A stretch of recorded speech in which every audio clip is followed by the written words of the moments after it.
Sa nakaraang video, bilang paghahanda ng prinsipe sa pagpunta ng Fahilia, bumili ito ng 150 slaves. Nalaman nga nating ang plano pala niya ay ang patirahin sila sa kanyang magiging territory para meron siyang tao doon. Nagtapos ang video nang makita nating nagalit si Kania nang marinig niya na dahil sa mga nobles ay mapupunta na sa malayong lugar ang kapatid nito. Pero bago natin ipagpatuloy ang istorya, shoutout muna sa inyong walang sawang nanonood. Maraming salamat sa inyong suporta. Balik sa kwento, biglang naalala ng bida ang kanyang pinakaunang buhay. Iniisip niyang ganun din daw ba ang naramdaman niya nang naipadala ito sa army. Tila napakabilis lang daw ng oras noon simula nang ma-enlist siya. Back to the present, ganito lang ba daw ang nararamdaman niya dahil naghahanda na siyang maging independent? Ipinakita ang bida na ngayon ay 14 years old na. Ito ay ang 14th birthday niya at coming of age banquet. Merong bumati sa kanya ng congratulations dahil adult na siya. Pero sa isip niya alam niyang pakitang tao lang ito. Gayunpaman, ngumiti pa din ito at nagpasalamat kay Sir Beryl. Sabi ng bida, masyado daw boring ang party na yun kumpara sa first birthday niya. Naiinis ito dahil napakaraming nobles doon. Hindi na daw kasi siya pwedeng magkunwaring tulog lang gaya nung baby siya para makaiwas sa mga tao. Sinabi ng mga bisita na hindi lang daw silang nobles pero pati ang mga citizens ay ipinagdiriwang din ang espesyal na araw na yon. Pero ang totoo, nagdiriwang daw sila dahil ang prinsipe ay mapapadala na sa malayong lugar. Napapagod na raw ang bida sa lahat ng mga pagbati ng nobles na alam niya ay pakitang tao lamang. Iniisip ng bida ano kaya ang pwede niyang gawin para hindi boring.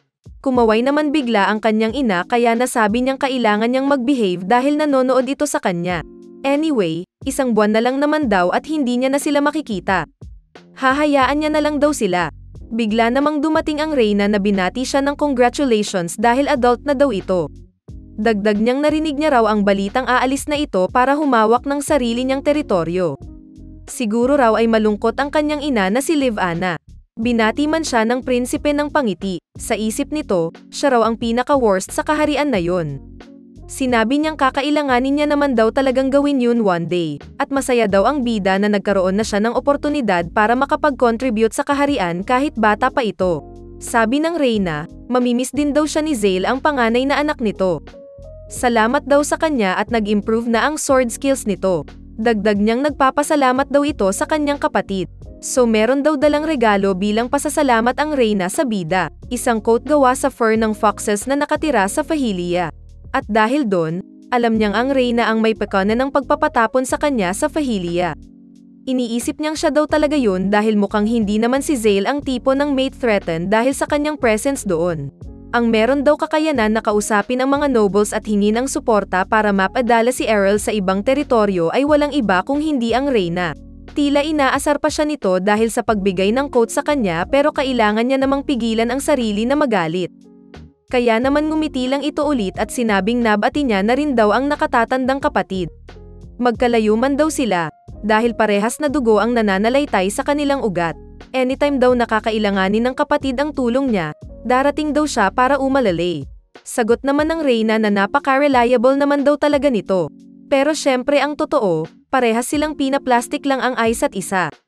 Sa isip ng bida sana daw ay hindi na dumating ang araw na kakailanganin nilang maging totoo sa isa't isa. Lumabas naman ang prinsipe at sinabing sa wakas, matatapos na ang party.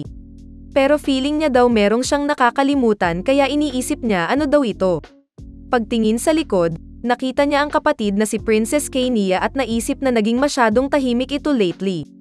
Expected niya naman daw yun dahil nga late niya na naipabalita sa kanya ang tungkol sa pag-alis nito. So kailangan niya raw mag-sorry bago pa man siya umalis. Pero nagulat ito na parang nagbago ang itsura ni Kania at biglang tumayo. Ano daw kaya ang binabalak niya?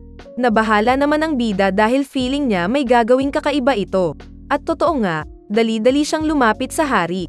Pero sagot nito sa kanyang, hindi raw yun ang tamang oras para mag-usap sila, mamaya na lang daw. Pero nagpumilit si Kania at sinabing ngayon na daw, sabay sabing matapos daw ang isang buwan, sasama ito sa kapatid papuntang Fahilia. Nagulat naman ang mga bisita dahil sa kanilang narinig. Kahit ang prinsipe ay na-shock dahil sa sinabi ng kapatid.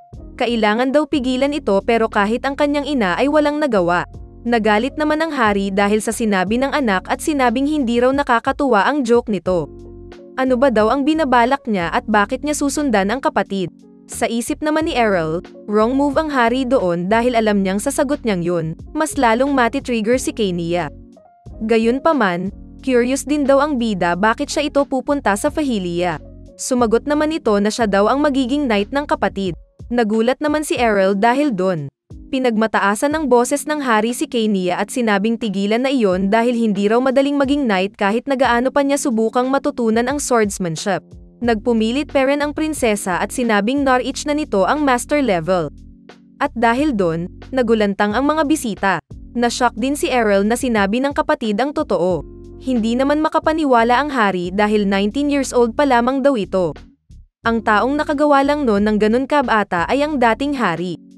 Kumuha naman si Kenya ng espada at sinabing kung hindi ito makapaniwala sa kanya, ipapakita na lang daw niya. Sumigaw naman ito para palayuin ang mga tao sa paligid, sabay nag-ready para gamitin ang espada. Pagwas-iwas niya nito, nahati niya ang dessert table pati na ang cake na nakapatong dito. Napabilib naman ang lahat dahil sa ipinamalas niyang kakayahan at naniwala silang naging swordmaster na nga ang prinsesa sabay nagpalakpakan sila at nag-cheer. Sinabi nito sa ama na pinag-iisipan niya na raw iyon ng matagal na panahon. Nabigyan daw ng estate si Errol at aalis at siya naman maaring ipakasal lang sa isang taong hindi niya kilala. Kaya kung yun lang daw ang choice niya, mas pipiliin niyang maging knight para sa kapatid. Not-ouch naman si Errol dahil sa ginawa ng kapatid. Sabi naman ng nobles doon na parang nag-resign na ito sa pagiging prinsesa. Kung joke man daw ito, meron daw kaparusahan ang ginawa niya. Pero napangiti lang ang prinsesa dahil parang plinano niya talagang gawin iyon. Napakamot ulo naman ang bida dahil hindi niya alam paano sosolusyonan ang nangyari.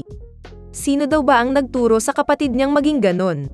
At na-realize niyang, siya ata, pero hindi daw ito ang tamang panahon para doon. Kaya naman pipigilan niya sana ito pero hindi pa tapos ang prinsesa. Sinabi niyang kung hindi pa daw sapat ang ginawa niya, ipapakita niyang sincere siya sa kanyang sinabi. So naglakad ito at hinawakan ang espada, sabay luhod sa harap ng prinsipe at nangako gamit ang espada niya na ay dedicate daw niya ito sa kapatid. Sinumpa niyang magstay daw siya sa tabi ng prinsipe at tutulungan itong mapagtagumpayan ang mga kakaharaping pagsubok gamit ang espada niya. Natameme naman ang prinsipe dahil sa ginawa ng kapatid. Sinabi ng Princess Kenya na, from this moment on, I, Kenya Erncia, vow to be your knight. At doon nagtatapos ang video natin ngayon. Mukhang seryoso talaga ang prinsesa sa kanyang desisyon dahil sa harap ng hari at reyna pati na lahat ng nobles sa kanilang kaharian ay nangako itong pagsisilbihan ang kapatid at sasamahan. Ano kaya ang magiging reaksyon ng lahat dahil dito? Wala na kaya silang choice kundi ang hayaan ng prinsesa na sumama sa Fahilia o ay disregard lang nito ang panunumpa niya? Well, malalaman natin yan sa next episode. Muli, bilang suporta sa ating channel at para tuloy-tuloy ang ating uploads, siguraduhing mag-like, comment, share at subscribe. Pindutin mo na din ang bell button below para updated ka sa next upload namin. Maraming salamat sa panonood, Oni-chan.